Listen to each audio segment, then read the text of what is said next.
All right, it's time for our crappy culture.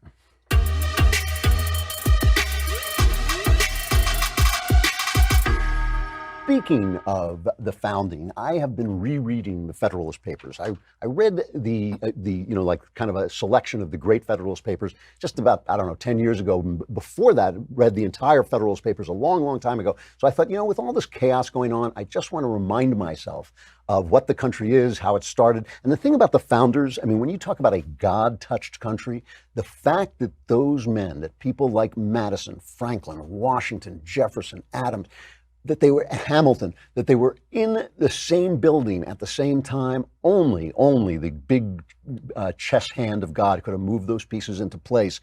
Just unbelievable wisdom. And chief among their wisdom was the nature of human beings, what human beings are like, the nature of power. There was no romanticism about it. There was no romanticism about what people would do, how governments fall apart. They studied, the Greek democracy. They studied the Roman Republic. They studied anything that looked like British Republic. They studied anything, the British monarchy, anything that looked like a republic. They studied it to see how things fell apart. And the thing about the Federalist Papers that gets me more than anything is the language. It was written to convince people to sign on to the Constitution. So it was popular newspaper writing. The language is so complex that even I, who have a very big vocabulary, am constantly looking up words. I constantly have to read the sentences again. They wind around. They're very beautiful sentences, but very complex. And just the idea that that was how you got to voters then, instead of just repeating the same three words over and over again, is amazing. So I'm reading a couple of the Federalist Papers that were written by Madison. And he talks about how they're going to protect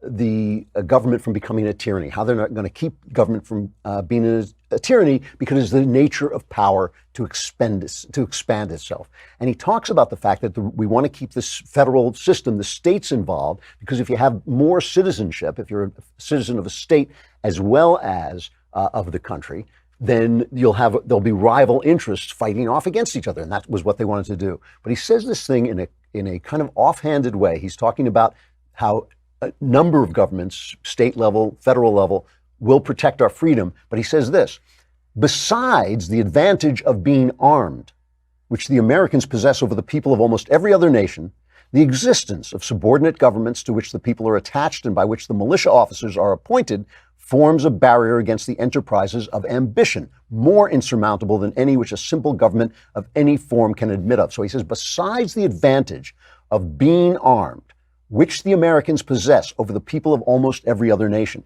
And he points to this and he says, other nations, because they are tyrannies, fear arming the people. But we want the people armed. He goes on to say, we want the people armed because we want the states to know that they can form militias to fight the federal government if worse comes to the worst. Now, obviously that is the worst, but still it's an important break on our freedom. This brings me to Eric Swalwell. It says Rep. Eric Swalwell. I think it stands for reprehensible or repugnant or something like that. Maybe he's a member of Congress in California. No, he is a member of Congress in California. And he started tweeting about confiscating people's guns. People should not own assault weapons, as they now call them, which doesn't mean anything, but whatever he thinks that is, people shouldn't do it. So a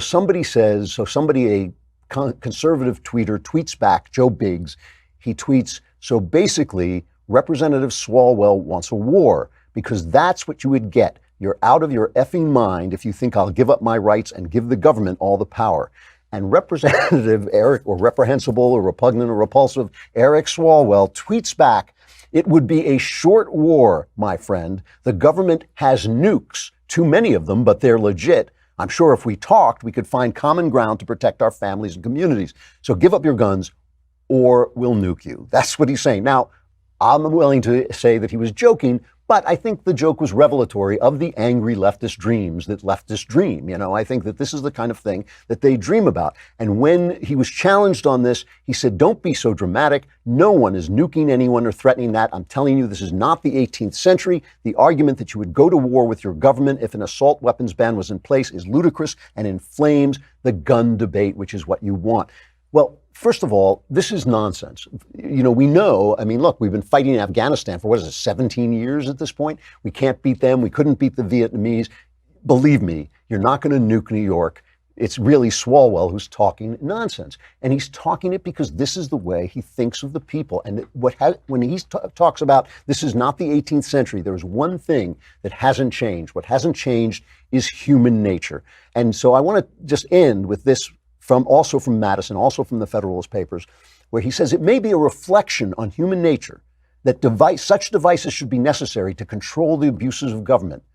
But what is government itself but the greatest of all reflections on human nature? In other words, because human nature is corrupt, because we're fallen, because we're sinful, government will be all those things. And then with probably the most famous line from the Federalist Papers, he says, if men were angels, no government would be necessary. If angels were to govern men, neither external nor internal controls on government would be necessary.